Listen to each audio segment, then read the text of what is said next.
तो अभी हम समझने वाले हैं टर्टल एक्यूपंक्चर के बारे में। टर्टल एक्यूपंक्चर, हम सामान्य भाषा में इसको बोलते हैं कछुआ, और हम जानते हैं कि कछुए को हमने लक्ष्मी का स्वरूप माना है और बहुत ही आध्यात्मिक दृष्टि से भी इसका बड़ा महत्व है। तो ये तो एक बहुत ही डिफरेंट बात है। लेकिन जब भी हम अपने पेट के ऊपर, हमारा पेट के ऊपर जब हम कछुए को रख देते हैं, तो जहां कछुए का सिर आता है, जहां कछुए की गर्दन आती है, जहां कछुए के हाथ आते हैं, जहां कछुए की बॉडी आती है और जहां कछुए के पैर आते हैं, तो अगर हम कछुए का कंधा दबाएं तो हमारा कंधा ठीक हो जाता है, कछुए का हिप जॉइंट दबाएं तो हमारा हिप जॉइंट ठीक हो जाता है। यानी ये जो टर्टल एक्यूपंक्चर है, ये काफी प्रभावकारी है और इसके जो हमने प्रभाव देखे हैं वो काफी जल्दी आते हैं। दूसरा, जब भी हम पेट के ऊपर कोई भी निडल लगाते हैं तो हम निडल भी लगा सकते हैं, और पेट के ऊपर थोड़ा फैट होने के कारण निडल दर्द नहीं करती है, यह बहुत कम दर्द होता है। अगर हम और कहीं लगाते हैं तो थोड़ा माइनर हो भी सकता है, लेकिन पेट के ऊपर काफी कम पेन होता है, तो इसीलिए पेशेंट बड़ा कंफर्टेबल रहता है। और तो नंबर वन कि ये काफी प्रभावकारी है ये एक्यूपंक्चर मेथड। और दूसरी बात है कि ये इसमें दर्द बहुत कम होता है, जो दर्द की मात्रा है वो बहुत कम होता है। और तीसरा, हम जानते हैं कि जब भी हम नाभि की बात करते हैं तो हमारी ये नाभि, ये डायफ्राम है, ये सिर और गर्दन है। तो नाभि को हमारे सारे शरीर का एक बहुत ही महत्वपूर्ण बिंदु माना गया है। कई लोग इसको हारा चक्र कहते हैं कि यहाँ पर स्थित होता है, और कहते हैं कि जितने भी हमारे शरीर में मेरिडियन आते जाते हैं उन सब में नाभि एक बहुत बड़ा स्टेशन है। तो नाभि को माना गया है कि सारे मेरिडियन की मदर कहा गया है, मदर ऑफ ऑल मेरिडियन। हम जन्म के समय और गर्भावस्था के समय हम सारा का सारा न्यूट्रिशन नाभि के माध्यम से ही लेते हैं। तो जन्म के बाद भी जब अम्बिलिकल कॉर्ड कट कर देते हैं, लेकिन नाभि के आसपास के एरिया में एनर्जी पूरी जिंदगी भर हमेशा बहुत ही उच्च मात्रा में बनी रहती है। तो जब भी हम नाभि के आसपास कभी भी कोई ट्रीटमेंट देते हैं तो उसका इफेक्ट काफी गहरे लेवल पर होता है। तो जैसे हमारा ये पेट है, ये डायफ्राम है, ऊपर छाती है और ये गर्दन है। हम नाभि की बात करते हैं तो पहली बात तो कि नाभि को सारे मेरिडियन की मदर माना गया है। नंबर टू, सारे मेरिडियन नाभि को क्रॉस करके जाते हैं, तो नाभि को एक बहुत बड़ा स्टेशन माना गया है। यानी यहाँ पर बहुत बहुतायत मात्रा में ऊर्जा भरी पड़ी रहती है नाभि के ऊपर।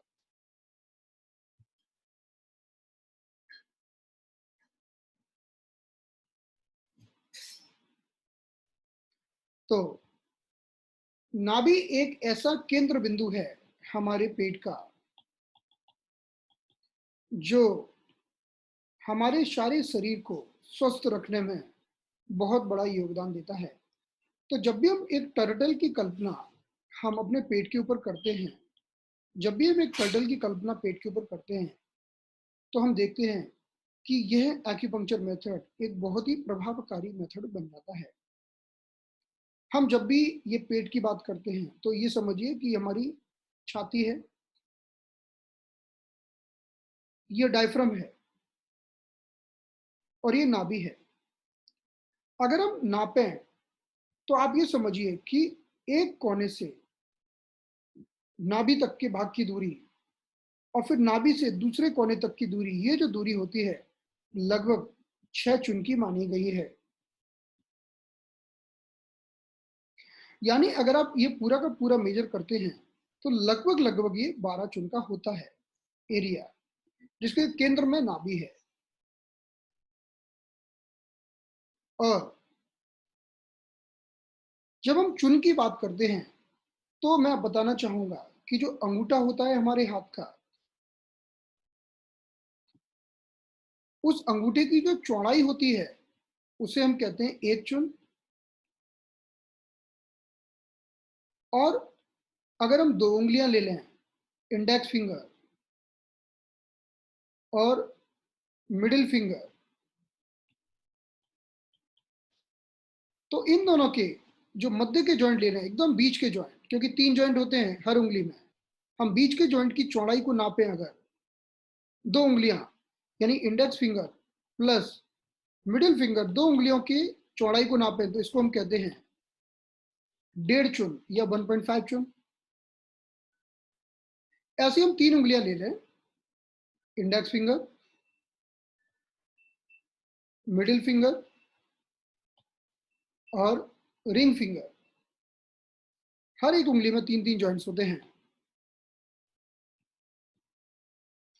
अगर हम इनके बीच की जॉइंट, ये लंबाई को नापते हैं, चौड़ाई को नापते हैं, तो यह होती है 2 चुन की, यानी 3 फिंगर का जो माप है वो 2 चुन कहलाता है। ऐसी एक लास्ट और बता दूं मैं आपको, अगर हम चारों उंगलियां एक साथ नापें, index finger, middle finger, ring finger और स्मॉल फिंगर, इन हर एक उंगली में हम जानते हैं कि 3-3 जॉइंट पाए जाते हैं। 1 2 3, 1 2 3, 1 2 3, 1 2 3। तो अगर हम बीच वाले जॉइंट की लंबाई नाप, चौड़ाई नापें यहां से लेके यहां तक, तो इसको हम बोलते हैं 3 चुन, यानी 4 अंगुल का जो चौड़ाई का नाप होता है उसको हम बोलते हैं 3 चुन। तो इसका अर्थ ये हुआ कि अंगूठा है 1 चुन का, इंडेक्स फिंगर और मिडिल फिंगर, दो उंगलियां हो गई 1.5 चुन की,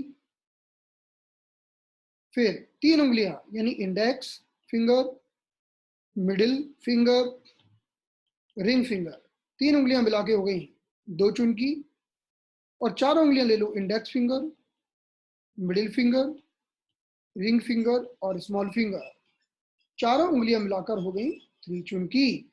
ये हमें पता होना चाहिए। हम एक्यूपंक्चर में कुछ भी नापते हैं तो चुन से नापते हैं, सेंटीमीटर से नहीं नापते। क्यों? इसका एक सीधा सा कारण है कि छोटा बच्चा होगा तो उसका अंगूठा और उंगलियां छोटी होंगी, तो उसके लिए हम हमारा मेजरमेंट छोटा छोटा हो जाएगा। कोई बड़ा 6 फीट का व्यक्ति होगा तो उसकी उंगलियां उसके शरीर के हिसाब से हो जाएंगी, तो हमारा वो एरिया बड़ा बड़ा हो जाएगा। तो ये चुन का जो परिमाण है वो बहुत ही रिसर्च के बाद दिया गया है, और हमारे शरीर में मुख्य रूप से हर चीज की जो हाइट होती है वो चुन में लगभग फिक्स होती है। जैसे कि मैं आपको बताऊं कि जब भी हम नापते हैं, तो जैसे ये मान लो हमारा पूरा का पूरा ये सिर है, ये गर्दन है, और ये पूरी बॉडी है, तो ये ऊपर की होगी छाती और नीचे का हो गया पेट। तो छाती में हम देखते हैं कि छाती में जो ये जो हड्डी होती है ना एक, जिसको स्टर्नम बोन बोलते हैं, ये 9 चुन की होती है। हालांकि इसकी यहाँ कोई जरूरत नहीं है, ये तो मैं आपको सिर्फ ये बता रहा हूँ कि हर चीज का नाप फिक्स होता है हमारे शरीर में। अच्छा, इसी तरह से आप देखो, एक निपल और दूसरे निपल की जो बीच की दूरी होती है ये 8 चुन की होती है। इसकी भी कोई जरूरत नहीं है। बस मैं ये कहना चाहता हूँ कि हमारे शरीर में हर चीज का जो नाप है लगभग फिक्स है, थोड़ा बहुत वेरिएशन मिल सकता है। ऐसी अब हम देखें, ये हमारी नाभि हो गई।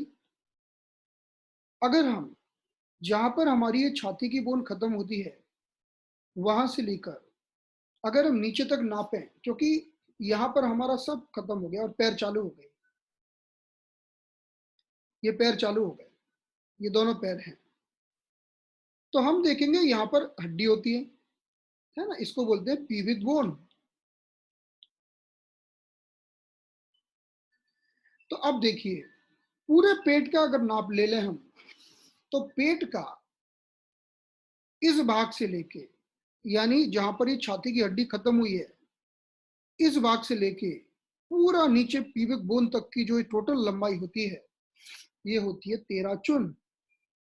ये बिल्कुल, ये साइंटिफिकली सब कुछ एक्यूपंक्चर में हमें पढ़ने को मिलता है। अब देखिए, नाभि बीच में आ गई। तो नाभि यानी ये जो छाती की हड्डी है, इसको हम कहते हैं स्टर्नम बोन। इसका नाम है स्टर्नम। और ये स्टर्नम बोन का जो सबसे निचला किनारा होता है, निचला भाग, जो स्टर्नम बोन का सबसे निचला भाग होता है, उसका नाम है जीफी।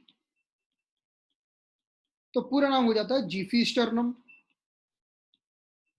तो जब भी हम बोले जीफी, आपको समझ जाना चाहिए कि हम स्टर्नम की पूंछ की बात कर रहे हैं, क्योंकि स्टर्नम का ऊपर का भाग हेड हो गया, बीच का भाग बॉडी हो गया, ये पूंछ हो गई स्टर्नम की। तो स्टर्नम की पूंछ यानी जीफी स्टर्नम। तो जीफी स्टर्नम से लेके ये जो पीविक बोन तक की जो टोटल लंबाई होती है, ये कितनी होती है? ये होती है 13 चुन। 13 चुन।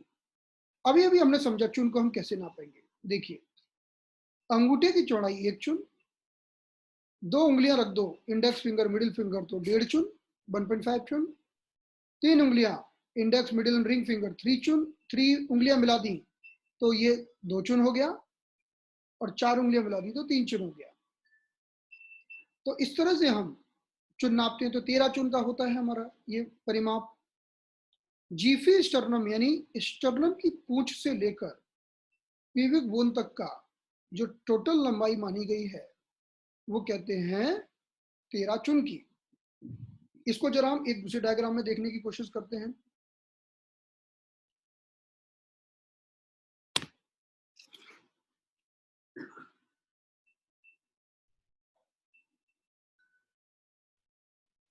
जैसे हम इस डायग्राम को देखिए अभी आप।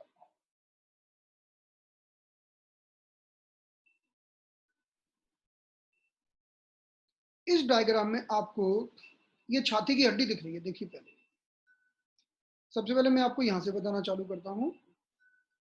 ये जो छाती की हड्डी दिख रही है ना, अगर आप इसको गौर से देखें तो देखो, ये ऊपर का भाग सिर जैसा लग रहा है इसका भी, ये बीच का भाग बीच की बॉडी जैसा लग रहा है, और नीचे का भाग, ये नीचे का भाग है जिसे हम पूंछ बोलते हैं। तो ये पूरी हड्डी को हम बोलते हैं स्टर्नम बोन। और इसका जो निचला किनारा है, इसको बोलते हैं जीफी स्टर्नम या स्टर्नम की पूंछ। और ये स्टर्नम की जो टोटल लंबाई होती है, वो होती है 9 चुन की। ये सब फिक्स है। अब हम नीचे देखते हैं। अब हम इसी डायग्राम में नीचे जाते हैं। देखिए, अब ये देखा, ये तो है जीफी स्टर्नम।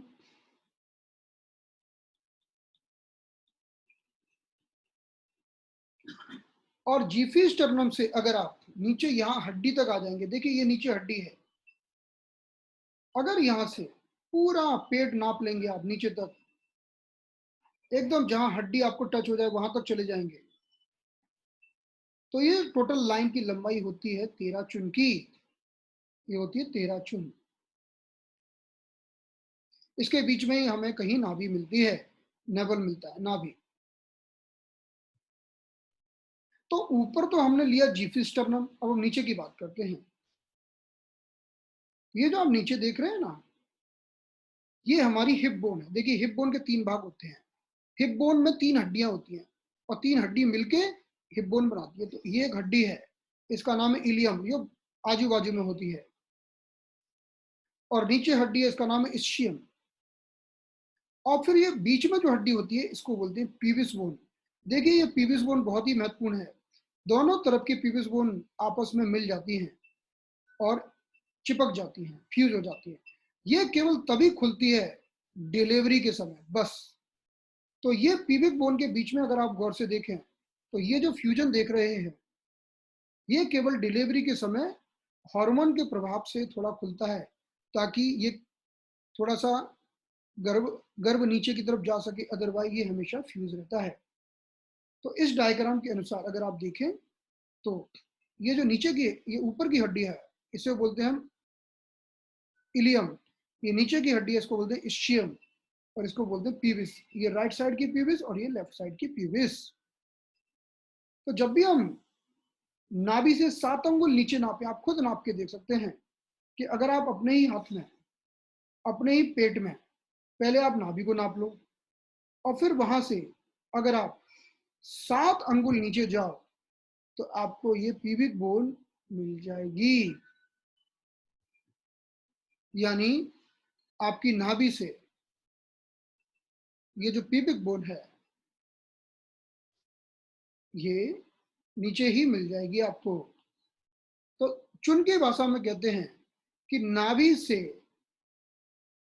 5 चुन नीचे आपकी पीविक बोन पाई जाती है, 5 चुन नीचे। तो पीविक बोन और नाभि की दूरी है 5 चुन, और हमने कहा था कि टोटल लंबाई है 13 चुन की। तो आप ही बताइए कि नाभि से ये ऊपर जीफी स्टर्नम तक की लंबाई कितनी हुई, बताइए। ये हुई 8 चुन। यानी स्टर्नम की पूंछ से नाभि है 8 चुन की, और नाभि से 5 चुन नीचे जाओगे तो मिल जाएगा आपको पीविक बोन। तो इस तरह से हम पूरा ये देख सकते हैं। अब हम इसको इस तरफ से देखते हैं। तो यहां से लेके ये पूरी लंबाई हो गई 13 चुन की। बीच में मिली नाभि, नाभि के ऊपर का भाग 8 चुन का और नाभि के नीचे का भाग 5 चुन का।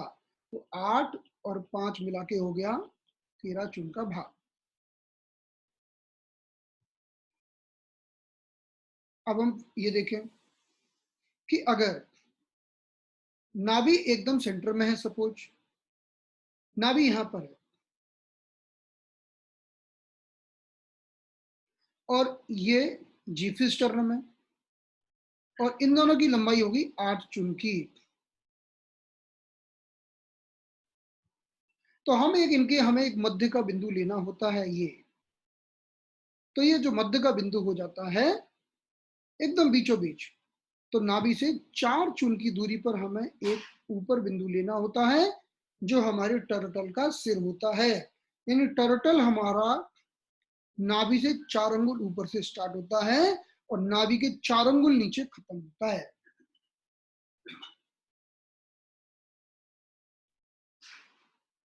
तो टर्टल हमारा नाभि के 4 अंगुल ऊपर से स्टार्ट होगा और नाभि के 4 अंगुल नीचे पर खत्म होगा। यानी टोटल हमारे पेट के ऊपर 8 चुन लंबा टर्टल है। तो देखिए फिर से हम इसी डायग्राम में आपको दिखाने की कोशिश करते हैं। अगर हमारी ये नाभि है तो आप 4 चुन ऊपर गए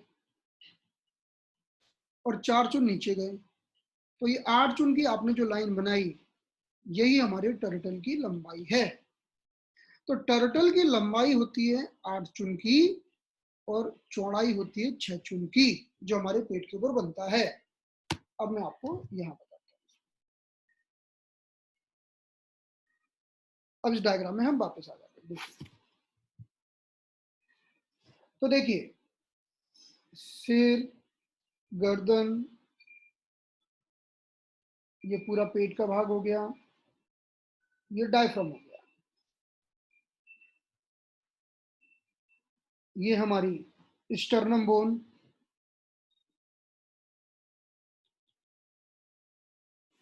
समझने के लिए ये आंखें और ये नाक हम आगे से देख रहे हैं। और ये स्टर्नम बोन का निचला भाग है, इसे हमने कहा जीफी स्टर्नम।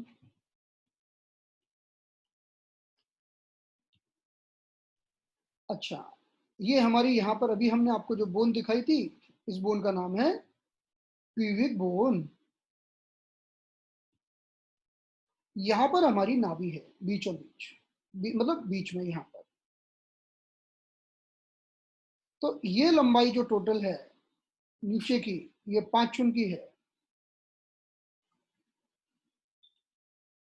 ये जो नीचे की लंबाई है ये 5 चुन की है, और नाभि से ऊपर ये जीफी स्टर्नम तक की जो लंबाई है ये 8 चुन की है। अब हमने क्या किया कि हम ने इन दोनों के बीच का एक बिंदु पकड़ लिया, जो 4 चुन ऊपर है, और यहां से नीचे का भी एक बिंदु पकड़ लिया जो 4 चुन नीचे है, और हमने एक ऐसी लाइन खींची। तो ये हमारी टर्टल की लंबाई हो जाती है। यानी टर्टल की हमारी स्पाइन इतनी लंबी होती है, इसको हम बोलते हैं टर्टल स्पाइन। टर्टल की रीढ़ की हड्डी, इस रीढ़ की हड्डी को आप ठीक करोगे तो आपकी रीढ़ की हड्डी ठीक हो जाएगी। और इस टर्टल की लंबाई 8 चुन की है, और इस टर्टल की जो चौड़ाई है वो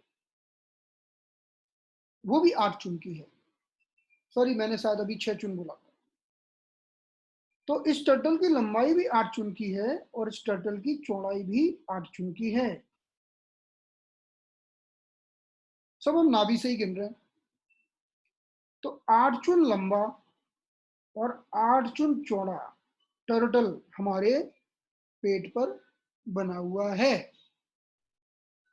अभी हम धीरे धीरे पूरा देखेंगे। अब हम आगे की बात करते हैं। तो अभी हमने क्या बताया कि टर्टल जो हमारा जो पेट पर बना है ये 8 चुन लंबा है और 8 चुन चौड़ा है। ये समझना आसान है। तो 8 चुन जो लंबा है ना, वो भी हम देखते हैं सबसे पहले। उसके लिए अब हमें एक दूसरी चीज समझना होगी। ये हमारा हेड एंड नेक हो गया।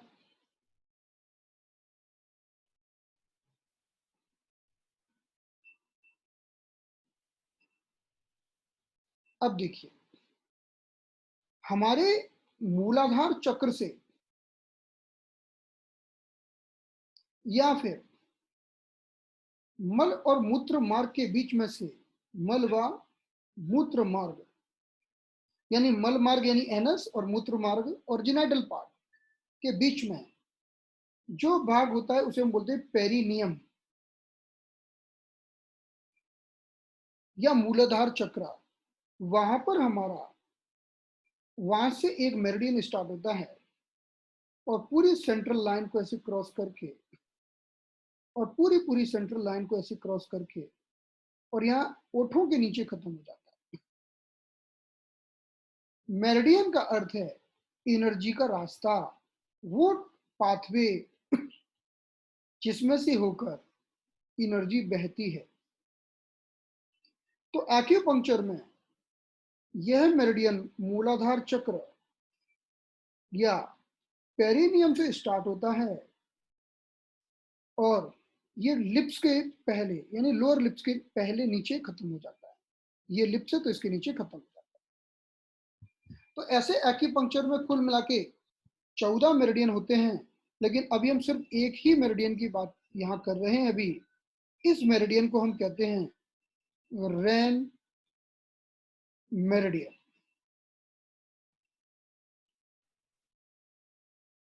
इसी मेरिडियन का एक दूसरा नाम है सीवी मेरिडियन। चाहे रेन कहिए चाहे सीवी कहिए, एक ही बात है। इसी को रेन भी कहते हैं, इसी को सीवी भी कहते हैं। सीवी का अर्थ है कंसेप्शन वेसल्स। तो इसको एक्यूपंक्चर की लैंग्वेज में कहा जाता है सीवी मेरिडियन या कंसेप्शन वेसल मेरिडियन। वो मेरिडियन जो हमारी आगे की फ्रंट लाइन को सप्लाई करता है। तो यह मेरिडियन बहुत ही महत्वपूर्ण है, क्योंकि यह मूलाधार चक्र से स्टार्ट होता है, फिर नाभि को भी क्रॉस करता है, छाती को क्रॉस करता है, हमारे थ्रोट को क्रॉस करता है, और ओठों के नीचे जाके खत्म होता है। इसका जो पहला बिंदु जो मूलाधार से स्टार्ट होता है उसे हम बोलते हैं नंबर 1, और जो ओठों के नीचे खत्म होता है उस पॉइंट को हम बोलते हैं नंबर 24। यानी इसमें जगह जगह बीच में ऐसे ऐसे कई सारे पॉइंट पाए जाते हैं। अभी हम इस मेरिडियन को एक बार देखेंगे। एक्यूपंक्चर में हम किस तरह से मेरिडियन को दर्शाते हैं, दिखाते हैं, वो अभी हम आपको यहाँ दिखा रहे हैं।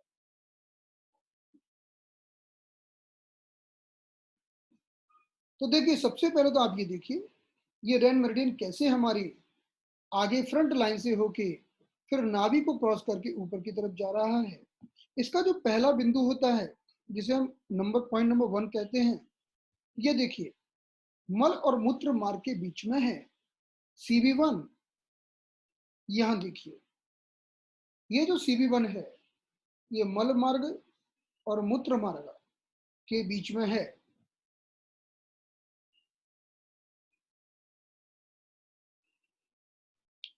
तो जो CB1 बिंदु हमारा मल और मूत्र मार्ग के बीच में पाया जाता है, फिर हमारे बिंदु आगे की फ्रंट लाइन से होते हुए CB2, 3, 4, 5 होते हुए ऐसे ऊपर जाते हैं।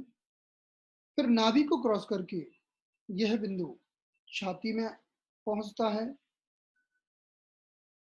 छाती के भी एकदम बीचों बीच से होता हुआ फिर ये हमारे गले में पहुंच जाता है। और फिर देखिए, गले के बीच में से होता हुआ हमारे ओठों के नीचे खत्म होता है 24 नंबर का बिंदु, CB24। तो इसमें टोटल 24 बिंदु पाए जाते हैं, जिसे बोलते हैं कंसेप्शन वेसल नंबर 1 से लेके कंसेप्शन वेसल 24 तक के बिंदु। यह कंसेप्शन वेसल मेरिडियन हमारे एक्यूपंक्चर में बहुत महत्वपूर्ण भूमिका अदा करता है, और इसका प्रयोग हम एक्यूपंक्चर ट्रीटमेंट के समय काफी करते आए हैं। तो अब इसी कंसेप्शन वेसल का जो बिंदु ठीक नाभि पर पाया जाता है, वो 8 नंबर का पॉइंट होता है।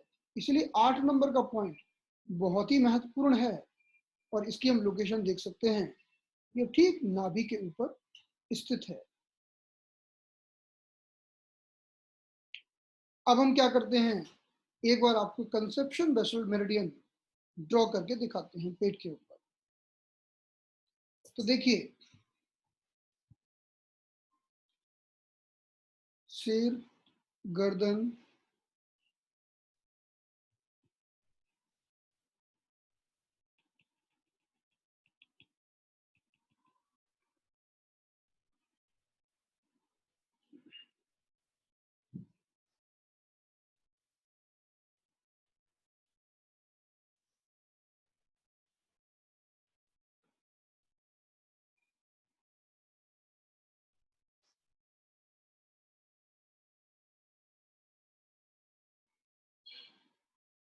ये देखिए। तो यहाँ पर जो बिंदु होता है, ये जो लाइन है पूरी, ये हमारी कंसेप्शन वेसल की लाइन है।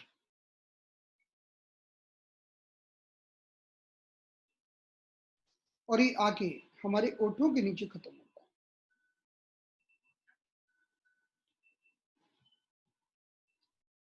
लोअर लिप्स के नीचे खत्म हो रहा है। तो यह जो 24 नंबर का पॉइंट है, CB24, और जो मूलाधार चक्र से स्टार्ट होता है वो CB1 पॉइंट होता है। अब हम इस डायग्राम में आपको बताना चाहते हैं, ये जो प्यूबिक बोन के ऊपर जो बिंदु होता है, इसका नाम है 2 नंबर का बिंदु, या CB2, या इसे हम REN2 भी कह सकते हैं। एक ही बात है। अब हमने आपको पहले ही बताया है कि नाभि से लेके यहां तक की जो टोटल दूरी है वो 5 चुन की है। तो हर एक चुन पर अब हम एक एक पॉइंट बना देते हैं। तो हमने देखिए, ये 1 चुन, 2, 3, 4, 5। अब हम नाभि पे पहुंच गए। तो इन बिंदुओं को अब हम नाम दे देते हैं। सारे बिंदु एक एक चुन की दूरी पर हैं।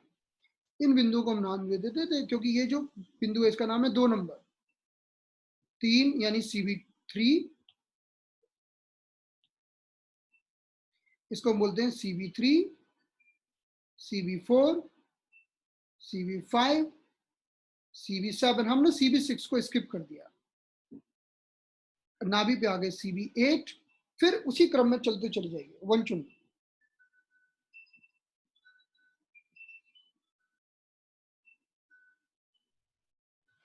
CV 9, 10, 11, 12, 13, 14, 15, 16 सारे बिंदु एक एक चुन की दूरी पर हैं।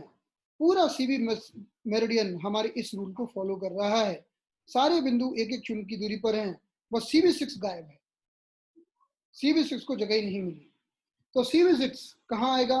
डेफिनेटली 5 और 7 के बीच में आएगा।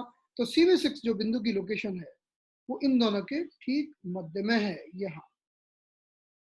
बस इस बिंदु ने थोड़ा सा नियम को ब्रेक कर दिया। अदरवाइज आप पूरा या नीचे से लेके ऊपर तक सारे बिंदु आप एक एक चुन की दूरी पर स्थापित कर सकते हैं। तो अब मैं आपको पूछूं, बताइए CV2 कहाँ है? आप बोलोगे पीविक बोन के ऊपर, पीविक बोन पर। दूसरा आप आंसर दे सकते हो कि नाभि से 5 चुन नीचे, क्योंकि नाभि से ये जो लंबाई है टोटल ये 5 चुन की है। फिर मैं पूछूंगा बताइए CV3 कहाँ है? आप बोलोगे 1 चुन ऊपर। कहां से? प्यूबिक बोन से। फिर मैं पूछूं CV4 कहाँ है? आप बोलोगे 2 चुन ऊपर। CV5 कहाँ है? आप बोलोगे 3 चुन ऊपर, है ना? इस तरह से आप बोल सकते हैं। फिर मैं बोलूंगा CV7 कहाँ है? 6 को मैंने स्किप कर दिया, 4 चुन ऊपर। और CV8 कहाँ है? 5 चुन ऊपर। इस क्रम से आप कह सकते हैं। अब मैं उल्टे क्रम में आऊं, तो मैं उल्टे क्रम में पूछूं आपसे, बताओ CV8 कहाँ है? आप बोलोगे नाभि पर। अच्छा, CV7 आप बोलोगे 1 चुन नीचे। CV5 2 चुन नीचे, इस क्रम में। चलिए अब मैं आपसे फिर से पूछता हूँ, CV8 कहाँ है? आप बोलेंगे नाभि पर। CV7 1 चुन नीचे। CV6 कहाँ होगा? तो आप बोलेंगे 1.5 चुन नीचे, क्योंकि बीच में आ गया ना बिंदु। CV6 अकेला बिंदु है जो 1.5 चुन बीच की दूरी पर है, क्योंकि अगर हम यहाँ डायग्राम में देखें तो इसने बीच में स्थान लिया है अपना, और ये बहुत महत्वपूर्ण बिंदु है CV6। तो CV6 1.5 चुन नीचे है। आपको CV6 की लोकेशन याद रखनी पड़ेगी। तो हमारा अगर ये सेंट्रल लाइन है, ये नाभि है, नाभि से 1.5 चुन नीचे जाते हैं, तो ये जो लोकेशन है ये है CV6 की। और 1.5 चुन को कैसे नापना है? अभी हमने आपको बताया था कि 1.5 चुन को नापना चाहते हैं तो 2 उंगलियां यानी इंडेक्स फिंगर और मिडिल फिंगर के को एक साथ रख दिया आड़ा, तो होता है 1.5 चुन। तो 1.5 चुन को नापने का ये बहुत ही अच्छा तरीका है।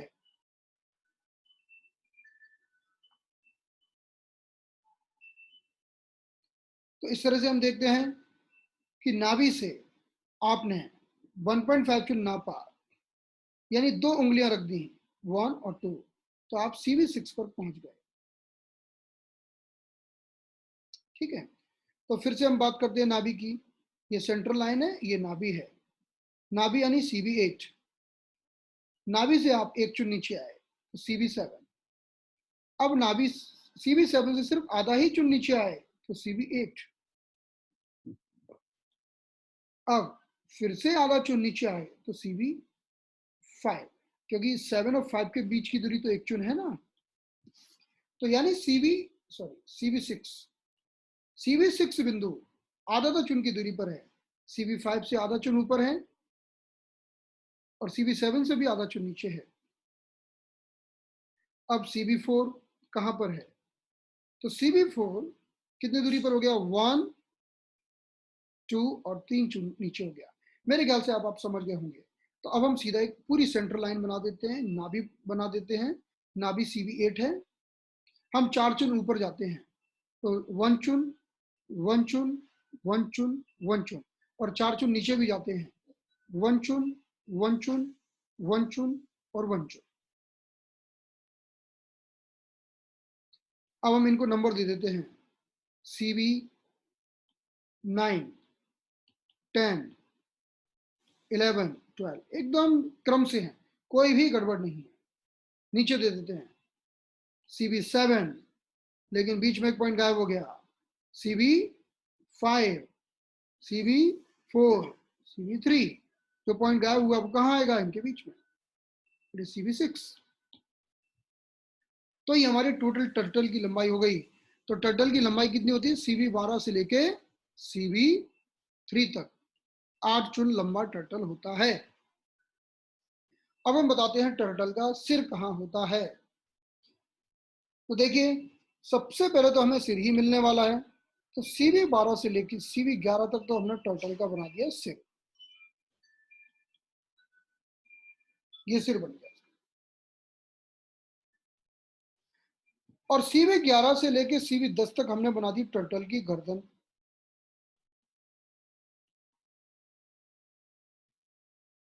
ये गर्दन होगी। अब देखिए, अब मुझे एक व्यक्ति का माइग्रेन ठीक करना है, तो मैं सिर में ही निडल लगाऊंगा। तो माइग्रेन के लिए मैं CV12 पर पॉइंट लगाऊंगा, और CV12 और CV11 के बीच में भी एक पॉइंट लगा सकता हूं। एक व्यक्ति ने बोला मुझे इपिलेप्सी की प्रॉब्लम है, तो भी मैं CV12 पर पॉइंट लगाऊंगा।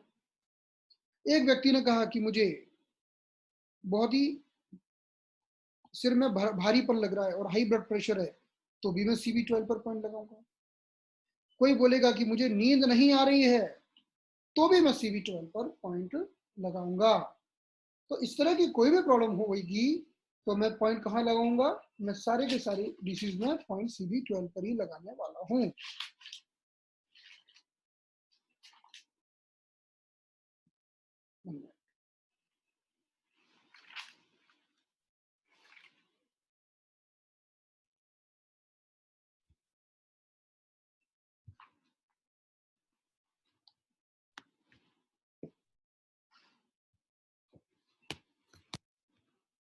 तो CV12 जो बिंदु है वो बहुत ही यूजफुल है। CV12 बिंदु कहाँ का उपयोगी होगा, किसी को नींद नहीं आती है, सिर में दर्द है, मिर्गी या इपिलेप्सी की प्रॉब्लम है, और हाई ब्लड प्रेशर है, दिमाग से संबंधित कोई भी बीमारी है, अपर पार्ट की हेड रीजन की कुछ भी प्रॉब्लम है, इस पार्ट की कहीं भी कुछ प्रॉब्लम है, चाहे वो सिर की बीमारी है, चाहे वो कान की बीमारी है, चाहे वो इस सिर के किसी भी भाग की बीमारी है, आपको पॉइंट कहाँ लगाना होगा, CV12 पर। इसलिए CV12 पॉइंट बहुत ही फेमस है सिर व मुंह के लिए। किसी को मुंह में छाले हो जाएं तो CV12 से चले जाते हैं। किसी को सिर में दर्द हो, माइग्रेन हेडेक हो, BP हो, तो भी CV12 से चला जाता है। और CV12 को नापना बड़ा ही आसान है, नाभि से ठीक 4 चुन ऊपर वो CV12 है। 4 चुन कैसे नापोगे, 4 उंगलियां, देखो 4 चुन नापने के लिए बहुत आसान सा तरीका है। 3 अंगुलियां मतलब 2 चुन, तो 6 उंगलियां मतलब 4 चुन। तो आपने 3 उंगली रख दी, फिर से 3 उंगली रख दी, तो आप 4 चुन पर पहुंच गए। तो नाभि से ठीक 4 चुन ऊपर का जो बिंदु होता है वो सिर के लिए बहुत अच्छा काम करता है। सिर की सारी बीमारियों को आप इसी बिंदु से ठीक कर सकते हैं, चाहे वो सिर में दर्द हो, चाहे वो कोई छोटी प्रॉब्लम हो, चाहे मेंटल रिटार्डेशन की प्रॉब्लम हो, चाहे वो स्पेशल चाइल्ड का केस हो, ब्रेन की कोई भी बीमारी को आप एक बिंदु से ठीक कर सकते हैं, उसका नाम है CV12। तो चूंकि हमारा सिर CV12 से चालू होता है और CV11 तक जाता है, ये पूरा सिर है, इसीलिए आप एक बिंदु CV12 पर लगा सकते हैं और एक और पॉइंट बीच में लगा सकते हैं, CV12 और CV11 के मध्य में।